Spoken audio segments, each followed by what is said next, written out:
isang taon pa na isiwalat na may mga mali-maletang pera, codename basura, na idinideliver daw sa ilang mga politiko na naglalaman di mano ng hindi lang milyones, kundi bilyones na kickback mula sa pondo dapat ng bayan. Daan-daan na maleta ng pera ang dumarating doon. Sa linggong ito, ganito ulit ang isiniwalat sa isang press conference ni Attorney Levito Levi Baligod kasabay ng paglantad ng di umano dating security staff ni Congressman Zaldico na naghatid di umano ng mali-maletang pera sa mga politiko mula kay Pangulong Marcos, dating Speaker Martin Romualdez at marami pang iba. Nakapag-deliver po ba kayo ng maleta sa Malacanang or sa bahay po ni Pangulong Marcos? Nakapag-deliver po. Karamihan sa mga lumantad, mga dating miyembro ng Philippine Marines. Makikita ninyo sa itaas na larawan ang hilera ng mga maleta na ang laman ay pera. 52 na maleta ito. Bukod sa pagdi-deliver ng pera, kasama rin daw sila sa mga di umano nag-escort sa mga investigador ng ICC o ng International Criminal Court kung saan din dinidinig ngayon ang kaso laban kay dating Pangulong Rodrigo Duterte. Unang dumating ang mga ICC investigators sa Pilipinas, December of 2023. Inutusan sila na magpapalit ng peso to dollars. Dalawang maleta na ang bawat maleta ay may nilalaman na 56 million pesos. Kaya nakapagpalit sila ng equivalent to $2 million. Pero ang press conference, umani ng samut-saring mga reaksyon. Kasi timing ng ICC confirmation of charges, ang timing din yung 40th anniversary ng EDSA. Mukhang merong political color. Naglabas ng pahayag ang Philippine Navy. Based on official records, 4 were never members of the Philippine Navy or the Philippine Marine Corps. Majority of the individuals were discharged dishonorably from the service, while others were able to retire in good standing. Pinapanindigan po namin na dito sa 18, dalawa sa kanila ay connected sa Philippine Army noon. At 16 ay former Marines, no? Nagsasabi nga ba sila ng totoo? Ang mas mabigat nating problema, yung crisis sa credibility ng ating mga institusyon. O ginugulo lang nila ang katotohanan? Mukhang merong destabilization na aspect. Nitong Huwebes, nakapanayam ko si Attorney Baligod kasama ang 5 sa nagpakilalang ex-Marines. Sina Belnard Tube, Rosebert Waupan, Johnny Buduan, Walter Manalansan at Benny Bunontate. Paano kayo napasok kay Congressman Zaldico? Nag-start po ako ng work kay Kong Saldi, hindi pa siya congressman. Then kausap siya ni Kong Romualdez na maging APRO 2022. 2022, nag-start na po yung security, then nagde-deliver na rin po kami ng mga basura na sinasabi nila sa mali-maletang pera. Isa sa mabigat na pahayag ni Belnard sa kanilang affidavit nang isama raw siya ni Ko na mag-deliver ng mali-maletang pera kay Pangulong Bongbong Marcos Jr. Magkano yung dinala nyo doon? 3 maleta, ma'am. Na magkano ang laman? Hindi ko mas specific yung kung magkano kasi medyo mabigat yung isang maleta, large po yun. Sa kanilang affidavit, hindi raw pare-pareho ang mga idineliver nilang pera. May large na maleta na naglalaman ng 50 to 70 million pesos, medium para sa 30 to 40 million at small para sa 15 to 25 million. Meron din daw paper bags na 5 to 10 million ang laman at expandable envelopes na 2 million pesos ang laman. Nung unang beses na pinag-deliver kayo ng pera o ng basura, sabi mo, ano pumasok sa isip mo? Sa amin, ma'am, trabaho lang po yung pumasok sa isip namin kasi wala naman kaming intention na masama. Para lang po sa pamilya namin. Hindi ka nagulat na, Diyos ko, grabe, mali-maletang pera. Hindi naman po kami nagulat mo. Si Kong Saldi po is contractor po, ma'am. Pero pagkakalam namin, parang nagpopondo po siya ng mga project. At first, ma'am, wala kaming idea talaga, ma'am. Ako, ma'am, ang iniisip ko, mayaman si boss eh. Marami siyang pera, marami siyang business po. So, nung lumabas po yung flood control issue na, doon po namin napagtanto talaga na yung mga perang bulto-bulto po na dumarating doon at lumalabas. Igaling po pala sa masama. Nang tanungin ko uli si Belnard tungkol sa mga maleta, Kay Presidente, magkano ang dineliver nyo, sabi mo? Hindi ko specific yung kung magkano, basta 5 maleta po. To support yung sinabi ni Sargento po yung pagdadala nila sa Ilocos. Sabi kasi ma'am yung nagdala nung papunta sa Delta Beach, dala-dala namin yung 5 maleta. Sinakay namin sa Lexus na bulletproof. Yung po yung dinala nila sa Ilocos. Yung nagdala ka sa bahay ni Pangulong Marcos, bahay nga ba niya, pinagdalhan nyo? Sa tabi po siya ng lake. Hindi ito yung Malacanang of the North, sa may Paway Lake. Yes po. pero ang kanilang mga paratang at pahayag inalmahan ng Malacanang. Lousy script. Hindi pang award-winning. Alam mo na may kasinungalingan. Bakit ho sila nagre-react ng matindi? We are not following any script. We are not after any award. Nag-deliver din daw sila ng pera kay dating House Speaker Martin Romualdez mula 2022 hanggang 2025. Unang operation na nasamahan ko, ma'am, yung nag-deliver kami ng halos 50 na maleta kay dating speaker mo. Saan kayo nag-deliver kay Speaker? Yung sa time ko po, sa 40, Tapos, saan pa? 41 na yun. 14 na. Kay Michael yun. 14. Bahay na rin. 14. 14. Sinubukan naming kunin ang panig ni dating Speaker Romualdez pero wala silang tugon habang ginagawa ang ulat na ito. At ganyan po sila mag-deliver. May mga isinumiti rin silang ebidensya, mga litrato ng kanilang mga isinagawa di umanong deliveries. Kung minsan pa di umano, gamit ang helicopter at eroplano. Ito pong eroplano. Ano po itong eroplano? Sino may kuha nito sa inyo? So gumagamit kayo ng mga eroplano para mag-deliver ng basura o ng pera? Hindi na lang van, ha? Yes po. Kaninong eroplano to? Kay boss siya. Nakipag-ugnayan kami sa CAAP o sa Civil Aviation Authority of the Philippines tungkol sa mga helicopter at eroplano na di umano ginamit sa pag-deliver ng mga pera. I-verify raw nila ito pero wala pang update mula sa kanila habang ginagawa ang report na ito. Sa mga larawan sa affidavit, makikita ang logo ng Misibis Aviation and Development Corporation sa suot ng mga may hawak sa maleta. Ang Misibis Aviation, iniuugnay na pagmamay-ari raw ng pamilya Ko. Sa dokumentong nakuha ng Bilyonaryo News Channel, makikita na ang isang helicopter na nakuna ng litrato nakalista sa Misibis Aviation, tugma sa tail number nito. Samantala, tinawagan namin ang numero ng di umanong kapitan na nakapirma sa nasabing dokumento pero ang sumagot, hindi nagbigay ng anumang impormasyon. Sa 11 registered air assets ni Congressman Zaldico, which I will show you today. The Misibis Aviation. Ito po ang example ng mga helicopter at air assets.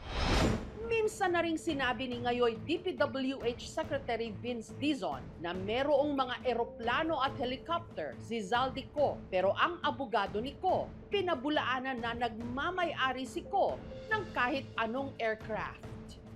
Ito hong picture, ano ho ito? Dinedepict po yan na ang unang proseso nila yan sa opisina ay bago isilid yan sa maleta, binibilang nila Paul Estrada. Kuha nyo ito? Yes po. Kuha? Yes. Sinong kumuha nito? Isa sa amin. Okay, ito. Yung may mga babae na nagbibilang. Yes po. Kuha rin nyo ito? Yes po. So, okay lang kumuha? Hindi kayo pinagbawalan na kumuha? Kailangan po ng proof, ma'am. Minsan isi-send po sa kay boss. Tinanong ko si Rosebert Waupan kung paano nila nasiguro na ang kanilang mga ineskortan na foreigners dito sa Pilipinas, mga tiga-ICC. Paano nyo nalaman na sila pala yun?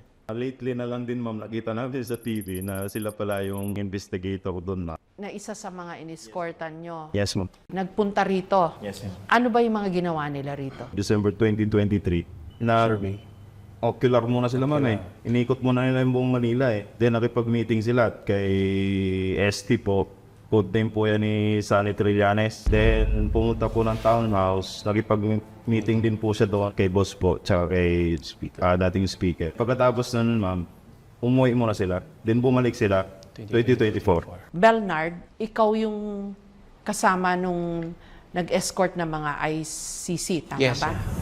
Inutusan sila na magpapalit ng peso to dollars. 2 maleta na ang bawat maleta ay may nilalaman na 56 million pesos. Kaya nakapagpalit sila ng equivalent to $2 million. Narinig ko po na parang may paghandaan sila na pagbibigyan ng dollar. Sino raw? Ang narinig ko, ICC. Paano mo nadugtong si Trillanes doon? Kami po yung nagsundo ng ICC sa Terminal 3. Then, ang direct contact po namin is si Senator Trillanes po. Codename niya is T. Nakita mo ba si Senator Trillanes? Yes po, nakita ko rin po. Na anong ginagawa? Nagmi-meeting po sila. Ka-meeting yung... ICC. Ngayon, paano mo napagtanto na yung pera na pinalit nyo from pesos to dollars napunta sa ICC? Ayun po yung pagkakarinig ko sa executive ni boss, si Paul. Dumaan ba yun kay ST, kay Senator Trillanes? Malamang, yes po. Nakita mo o binigay nyo sa kanya yung maleta? Nasa, dapat naman po, executive naman po yung nakakalam po niyan, ma'am. Correction lang doon sa kwan, ma'am. Foreigners po yung una naming narinig. Kalaunan, laman namin. ICC investigate. Sinong kumuha nito, yung mga litrato? Ako, ma'am, yan yung pagka naglalakad-lakad sila, ma'am, sa Makati. Sinusundan po namin kahit ayaw po nila. Sino to? Yung mga investigator po yan. Ng? ICC members po. Kalaunan, ma'am. Nakuha na lang namin, ma'am, na parang siguro ICC to kasi yung mga iniimbestiga din nila, ma'am, na mga witness, ma'am. Sa AGK po.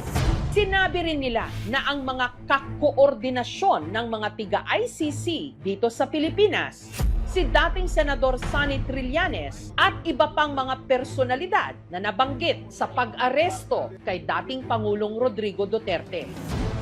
Kinuha ko rin ang panig ni dating Senador Trillanes. Senator Trillanes, isa daw ho kayo dun sa mga na-deliveran nila nung maleta na may mga lamang pera. And number 2, parang nag-handle or tumulong dun po sa mga taga-ICC when they came over to investigate ito pong extrajudicial killings. Ano ho masasabi niyo po doon? Doon po sa pera, dinideny ko po na nakatanggap ako ng $2 million o kahit anong halaga mula kay Saldico para sa ICC o para kung anumang purpose. So, hindi po nangyari yan, hindi totoo yan. Paano yung dollars na yun? Ibinigay ko sa kanila na suhol? Paano yun ilalabas nila ng bansa? Kung gagastusin naman yun dito, bakit kailangan pa i-convert sa dollars? Eh, ang gastusin dito, di ba, pesos? Hindi nila naayos yung kwento nila niya.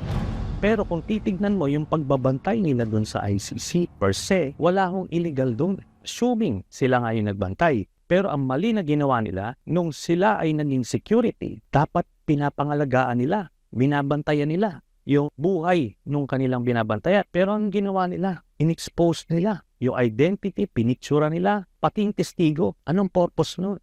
Para matunton ng mga bata ni Digong, pagka nakuha nila yan, di wala na magtitistigo doon. Alam niyo yung ginawa ko nila na yan, violation yan ng Article 17 ng Rome Statute. Ang kaso po dyan, obstruction of justice. Dahil nilagay nila sa peligro yung buhay ng mga investigador at lalo na yung buhay ng mga testigo. I want to make it clear, ma'am, that they are not claiming na nakita nila na yung 2 million ay pinigay kay Sunny Trillanes o kay sa ICC. Wala po silang sinasabi. Wala kayong nakitang ganon. Yun lang ang narinig nyo at yun ang napagkakaalam ni Mark at saka ni John Estrada. How about attending yung meetings daw na nandun si Zaldico, si Speaker Romualdez? Wala pong mga ganyang mga meetings. Wala pong mga ganyang mga meetings. Ang ginagawa kasi nila, como ngayon nasa hot water si Zaldico, parang madampian ka lang ni Zaldico,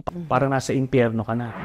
Si Zaldico, isang prominent na Bicolano na politician. Ako, coming from Bicol, so we run in the same community. Kakilala ko po yan. Yung abogado niya, abogado ko rin. Meron kaming ugnayan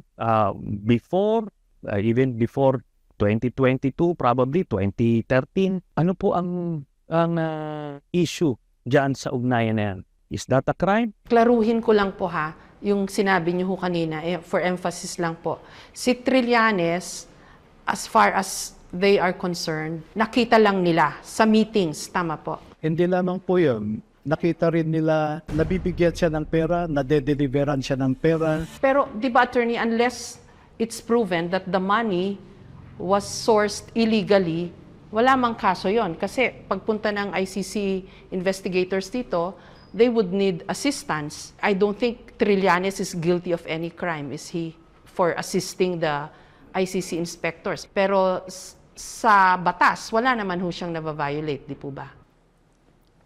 Sa atin ay kidnap si Duterte at kasama siya sa conspiracy for the rendition of Duterte sa Netherlands. That is a crime, kidnapping. Tinanong ko po si Attorney Baligod tungkol doon. Ngayon kung nag-imbestiga yung ICC dito, ngayon kung tinulungan siya ni dating Senador Trillanes, unless it's proven that the money really came from Zaldico, then that becomes the tricky part. Pero ang sabi ho niya, hindi kasi siya naniniwala dun sa jurisdiction ng ICC over the case against Duterte. Yun ang opinion niya. But ang opinion ko, at supported ito ng decision ng Korte Suprema na from 2011 to 2019 na miyembro tayo, merong jurisdiction ang ICC. Hindi naman ako bawal makipag-usap sa kanila. Ano ngayon ang problema doon?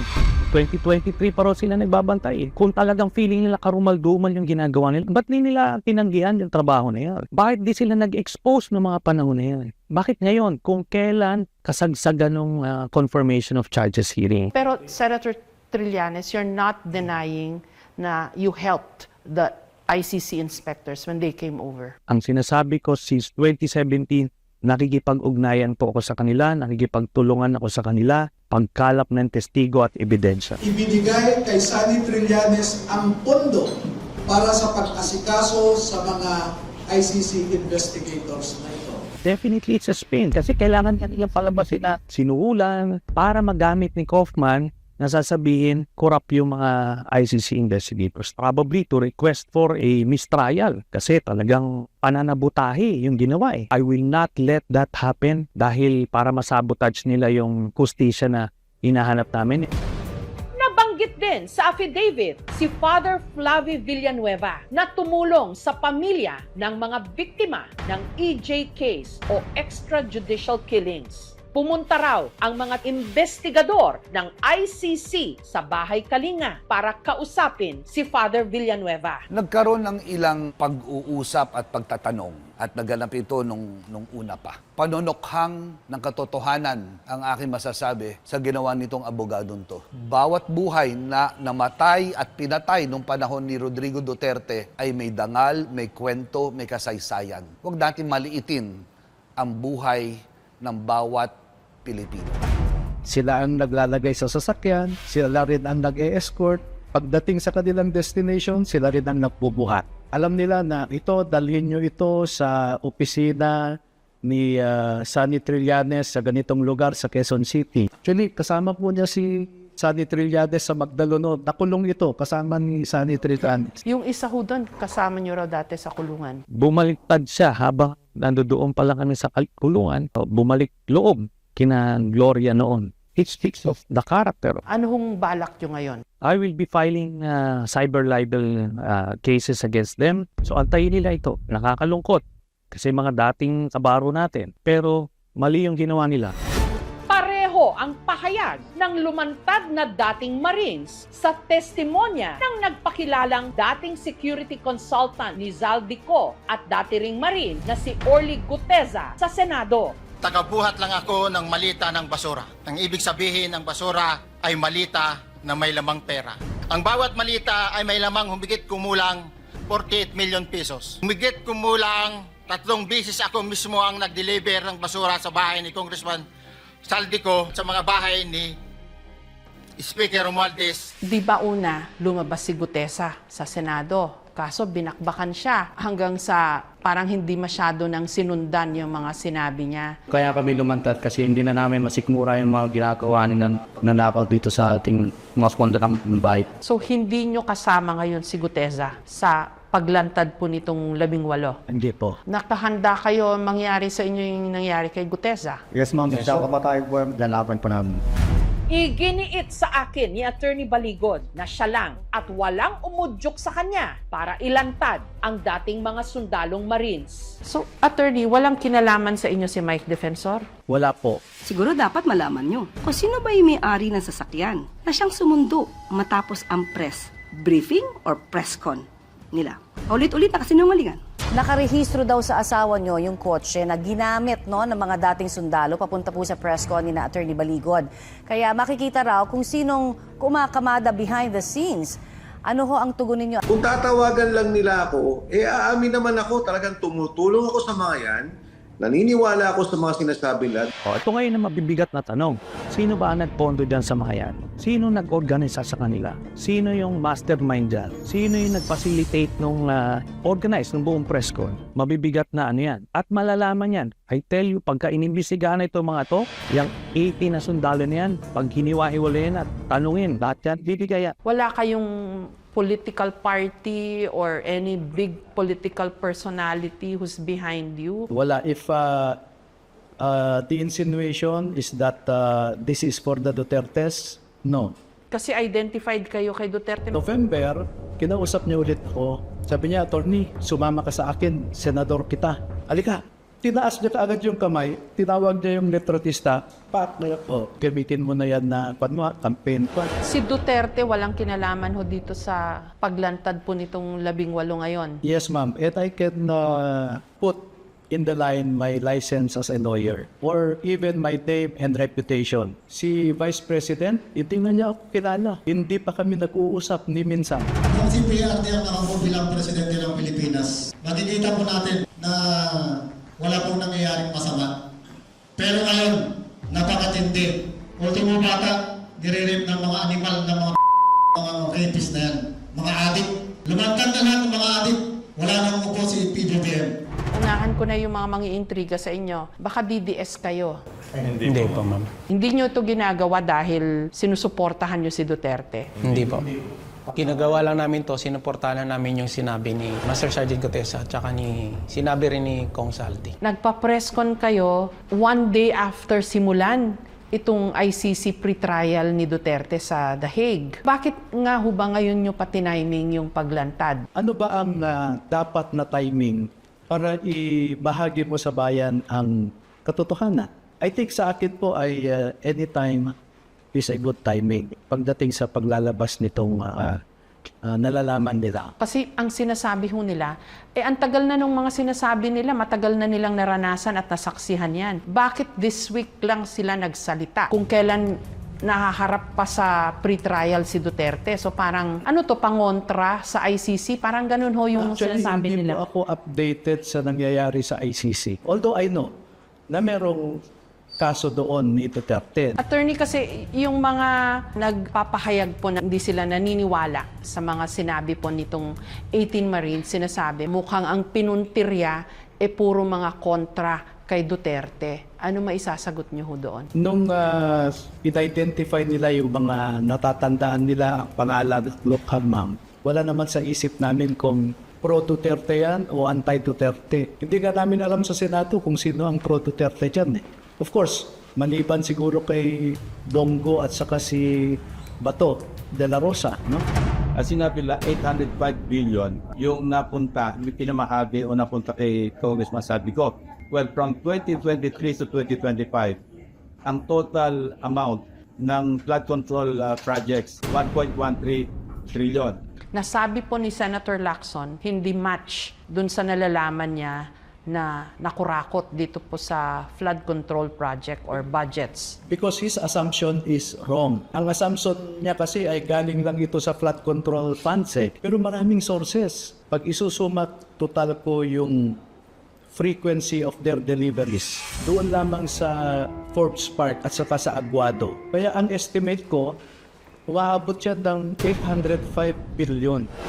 Si dating Senador Laila De Lima na ngayon party list representative nabanggit nung una na nabigyan din daw ng maleta ng pera. Isa pa hong binakbak sa inyo, bakit daw nakasama si Senator De Lima sa listahan ng mga pinag-deliveran ng pera? Hindi po, ang malinaw doon, nakita nila si Congresswoman Laila De Lima na nakipag-meeting kay Sani Trillanes, Speaker Romualdez, kay Zaldico, at saka si Secretary Ed Anyo sa Town House. Ang estilo kasi po ni Zaldico, laging meron siyang kasama sa convoy na sasakyan na nandoon yung pera. Paglabas, may bit-bit na. Yun ang sinasabi po nila. So hindi siya nabigyan ng pera? Nabigyan po siya. Nabigyan siya ng pera. So hindi ho tatanggalin yung pangalan ni Senator Laila dun sa mga nakatanggap? Ganun ho ba? Kasi yun ang sinasabi nila eh. At nakita nila na may bit-bit nga siya. Sinong nakakita kay Senator De Lima? Yung kami po na. Anong nakita nyo exactly? Paglabas po niyan, ma'am, kikita po namin na bit-bit na po nila yung mga paper bag na may lamang pera po. Magkano yung laman ng paper bag? Estimated namin, ma'am, nasa 5 to 10. 5 to 10 million. Yes. Ang correction lang, paper bag, hindi maleta. Pero sinasabi ho nila na nabigyan siya. Kaya ang sabi ko, it could be an oversight on my part. Hindi ko naman sinabing mali ako. Mariin itong itinanggi ni De Lima. Bakit namin kayo dapat paniwalaan? At saka, paano nyo mapapatunayan na nagtrabaho kayo talaga kay Zaldico bukod sa sinabi nyo sa akin? Then meron po kaming ID. May ID kayo? Yes, from Congress na papatunay na. Pwede ba magpakita yung ID ninyo? Ito ang ID ni... Isbert Volpat. Okay. Lahat kayo may ID na ganyan. Yes. Naka-indicate po ba nagtrabaho sila kay Zaldico, sir? Yes po. Signature po ni Tom Salty nga. Sinubukan din naming kunan ng panig ang kampo ni Zaldico pero hindi sila tumugon. Saan ka nakapag-deliver, Benny? Sa Kaninong bahay? kay Kung Stella yan po. Kimbo? Bahay niya talaga Yes, sa to? bayan po. Saan? Sinubukan din naming kunan ng panig si dating Marikina Congresswoman Stella Kimbo, lalo pat isa sa mga larawang isinumite ng mga dating Marino, buhat di umano sa bahay ni Kimbo kung saan idineliver din ang male-maletang mga pera. Pero wala siyang tugon. Kay Cheese Escudero ba nag-deliver sila? Ayun, nasa affidavit po nila yan. Nag-deliver kayo? Nasa affidavit. Ang naalala ko lang si Loren, si Soto, Nandiyan din po si Juan si Spock Revillas, si Villan, Erwin, oo. Si Senate President Tito Soto, mariin ding itinanggi na na-deliveran siya ng mga maleta ng pera. I will not dignify a tall story allegation. Nakakatawa nun, baka hanapin sa akin ng kasama ko yung tipong maleta. Ang iba pang mga nabanggit na mga senador, kongresista at iba pang mga opisyal ng gobyerno, sinubukan din naming kunan ng pahayag pero wala silang tugon habang ginagawa ang ulat na ito. Habang ang ibang nabanggit, agad inilabas ang kanilang reaksyon at official statements. Kung mapapatunayan na hindi tama ang mga nakasulat doon, meaning mali ang mga nasabi, maaari silang kasuhan for perjury. Yun yung deliberate assertion ng falsehood. Meron silang sinabmit na sinumpa ang salaysay, nagsinungaling sila under oath. Ang perjury ay merong penalty na imprisonment for 6 years up to 8 years. Sa palitan ng mga paratang at nag-uumpugang mga puwersa sa ating lipunan, saan ba dapat lumagay ang taong bayan? Meron bang tamang pananaw sa mga nangyayari ngayon? Professor Calilum, bilang isang political scientist, ano pong pagtitimbang nyo sa mga nangyayari po ngayon sa ating lipunan? Mula nung nabuwag yung unity, mas lalong umingay itong political discontent na naranasan natin. And I think moving forward into the 2028 elections, mas lalala pa. Maaring mas marami pa tayong mga asahan na mga pasabog because the idea is, ito nga, meron tayong parang elite fracture disaster na naranasan ngayon, wherein yung mga dalawang bloke, no, pinakamakapangyarihang pamilya ngayon, which is the Marcos and the Dutertes, I think they will also figure in prominently pagdating dito sa 2028 election. Sa politika po kasi nothing is coincidental. Everything actually is based on right timing. Maaring itong mga pagtatigni-tagni nitong mga events na to, meron talagang patutunguhan na mas malaki. Paano ho kaya yan, Professor? Kasi parang yung mga political colors ngayon naghalo-halo na. That's politics, no permanent friends or enemies, just permanent interests. Pero what does that do to our sense of moral right, kung ano ang tama sa mali? Yun po yung mahirap talagang tignan ngayon at mahirap ihiwalay because kanya-kanya pong faction, may kanya-kanya po kasi silang version of what they believe is the truth. Sa parte ng mga supporters ng administration, this is a clear case of political destabilization. But on the case of the Duterte supporters, this is a quest for accountability and justice. Ang basa ko po kasi ngayon, Ma'am Jessica, is parang yung cynicism tsaka yung skepticism ng ating mga kababayan, lalo na dito sa mga lumalabas na mga issues na to, nandun na no? Para bang, okay, after that, sumabog siya, ano nangyari? Does it carry enough weight para magkaroon ng tinatawag natin ng mass mobilization? O will it just evaporate in thin air na wala namang mangyayari eventually? 3,000? I will kill more. Panagutin si Duterte! Marcos resign! Bawat kampo, bawat kulay politikal ngayon, may sariling bersyon ng katotohanan. Kaya dapat maging mapanuri at maingat sa pagtitimbang, lalo pat ang nakataya, ang nag-iisa at minamahal nating Pilipinas.